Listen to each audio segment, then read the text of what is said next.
ጤና ይስጥልን። ምሽቱን ዓለምን እፎይ ያስባለ ሰበር መረጃ። ለወራት ተዘግቶ የቆየውና የዓለም ኢኮኖሚ ያናወጠው የሆርሙዝ ወሽመጥ በድንገት ለንግድ መርከቦች ክፍት መሆኑ ተበሰረ።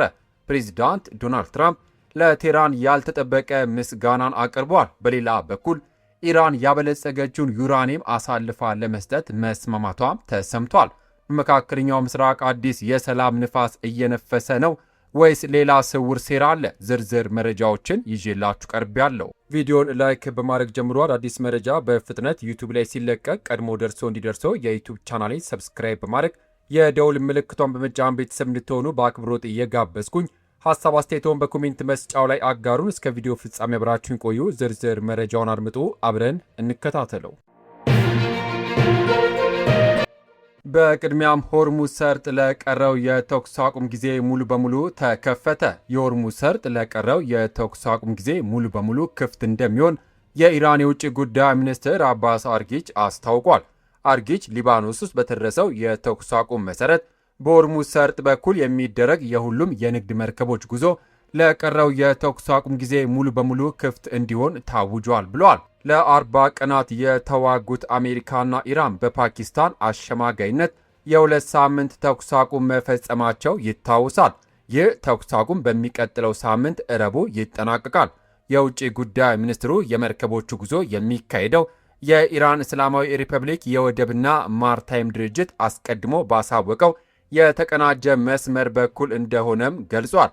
ለኢራን ውሳኔ ምላሽ የሰጡት የአሜሪካው ፕሬዝዳንት ዶናልድ ትራምፕ ኢራን የሆርሙዝ ሰርጥ ሙሉ በሙሉ ክፍት መሆኑና ለሙሉ ጉዞ ዝግጁ መሆኑ አሁን አስታውቃለች፣ አመሰግናለሁ ብለዋል። የካቲት ላይ በአሜሪካና እስራኤል ጥቃት የተከፈተባት ኢራን ብዙ ከዓለም ነዳጅ ማጓጓዣ መስመሮቹ መካከል በርካታ መርከቦችን በማስተናገድ ቀዳሚ የሆነውን የሆርሙዝ ሰርጥ ዘግታም ቆይታለች። ለዚህ እገዳ ምላሽ የሰጠችው አሜሪካ ደግሞ በዚህ ሳምንት መጀመሪያ በወሽመጡ በኩል ወደ ኢራን ወደቦች ጉዞ እንዳይደረግ ከልክላለች። መረጃው ከቢቢሲ የተገኘ ነው። በሌላ ዜና ወደሚቀጥለው መረጃ፣ ትራምፕ ኢራን ያበለጸገችው ዩራኒየም ለማስረከብ ተስማምታለች አሉ። ፕሬዚዳንት ዶናልድ ትራምፕ ኢራን ያበለጸገችውን ዩራኒየም ለማስረከብ መስማማቷን ተናገሩ። በአሜሪካና በኢራን መካከል እየተካሄደ በነበረው የሰላም ድርድር ላይ ካላግባቡ ነጥቦች መካከል ቴህራን ያበለጸገችው ዩራኒየም አንዱ ነበር።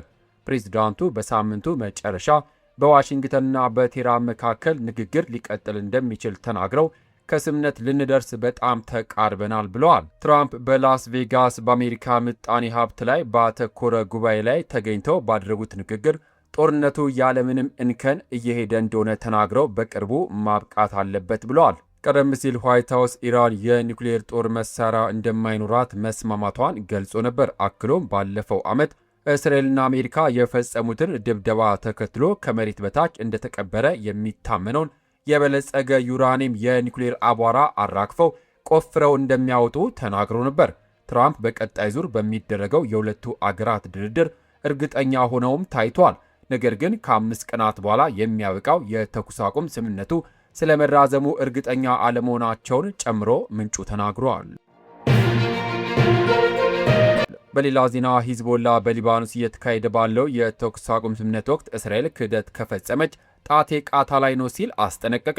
በኢራን የሚደገፈው ቡድን በቴሌግራም ላይ ባወጣው መግለጫ እስካሁን ድረስ በግጭቱ ወቅት ያከናወናቸውን ተግባራት ሲገልጽ እንደ አውሮፓውያን አቆጣጠር ከመጋቢት 2 እስከ ሚያዝያ 16 ባለው ጊዜ ውስጥ በእስራኤል ላይ 2184 ዘመቻዎችን እንደፈጸመ ተናግሯል። እንግሊዝና አሜሪካን ጨምሮ በበርካታ አገሮች በሽብርተኛ ድርጅትነት የፈረጁት ሂዝቦላ በተኩስ አቁም ድርድሩ ውስጥ አልተሳተፈም።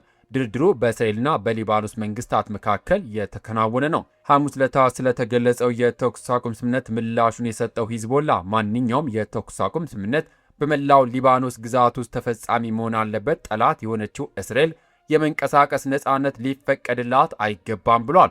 እስራኤል ለ10 ቀናት የሚቆይ ጊዜያዊ ተኩስ አቁም ስምምነት ለማድረግ ብትስማማም ግን ጠቅላይ ሚኒስትር ቤንያሚን ኔታንያሁ የእስራኤል ወታደሮች እስከ ተኩስ አቁም መጨረሻ ድረስ በሊባኖስ ግዛት የደህንነት ቀጠና ውስጥ እንደሚቆዩ ተናግረዋል። ዘገባው የቢቢሲ ነው።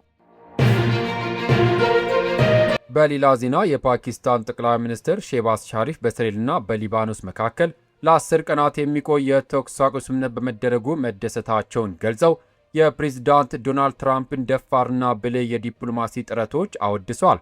ሸሪፍ አገራቸው ለሊባኖስ ሉዓላዊነትና ለግዛት አንድነት ያላትን የማይናወጥ ድጋፍ አጽንኦት ሰጥተዋል። በዚህ ሳምንት በእስራኤልና በሊባኖስ መካከል በዋሽንግተን ውይይት የተደረገ ሲሆን ይህም በጎረቤት አገራቱ መካከል ዲፕሎማሲ ግንኙነት ለመጀመር ታሪካዊ እርምጃ መሆኑን ተገልጿል። ይህ የሆነው ባለፈው ሳምንት መጨረሻ በፓኪስታን አስተናጋጅነት በኢራንና በአሜሪካ መካከል የተደረገው ድርድር ሳይሳካ ከቀረ በኋላ ነው።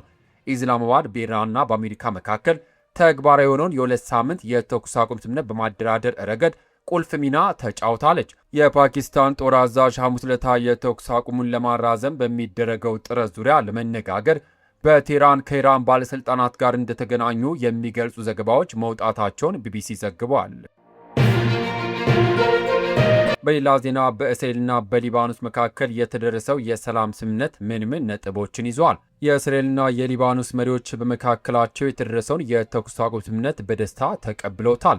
ኔታንያሁም ታሪካዊ የሰላም ስምምነት ለማድረግ እድል እንደሚፈጠር ተናግረዋል። የተኩስ አቁም ስምምነቱ ለ10 ቀናት የሚቆይ ሲሆን የሚደረጉ ድርድሮች የለውጥ ምልክቶች ካሳዩ በጋራ ስምምነት ሊራዘም ይችላል። የአሜሪካ የውጭ ጉዳይ ሚኒስቴር ይፋ ባደረገው ዝርዝር መረጃ መሰረት ስምምነቱ የሚከተሉትን ነጥቦች አካቷል። እስራኤል በማንኛውም ጊዜ በታቀዱ በተጨባጭ ወይም በቀጣይ ከሚፈጸሙ ጥቃቶች ራሷን ለመከላከል አስፈላጊው እርምጃ ሁሉ የመውሰድ መብት ይኖራታል። ሊባኖስ፣ ሂዝቦላና ሌሎች ከመንግስት ውጭ የሆኑ የታጠቁ ቡድኖች በእስራኤል ኢላማዎች ላይ ጥቃት እንዳይሰነዘር ለመከላከል ትርጉም ያላቸውን እርምጃዎች መውሰድ አለባት።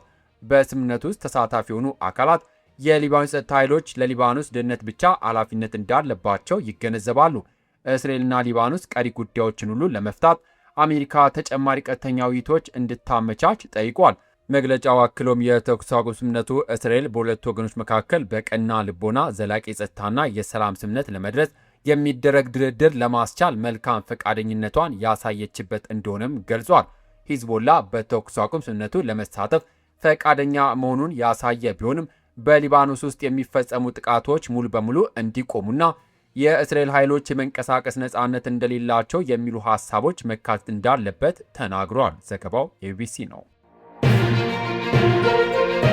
በሌላ ዜና ኢራን በሊባኖስ የተደረሰውን የተኩስ አቁም ስምምነት ዲፕሎማሲ ስኬትና የሂዝቦላ ተጋድሎ ውጤት እንደሆነ ገለጸች። ቴህራን የተኩስ አቁሙን የምትመለከተው በፓኪስታን አሸማጋይነት ከአሜሪካ ጋር የተደረሰው ሰፊ መግባባት አካል አድርጋ እንደሆነ የኢራን የውጭ ጉዳይ ሚኒስትር ቃል አቀባይ እስማኤል ባቃኢ ተናግሯል።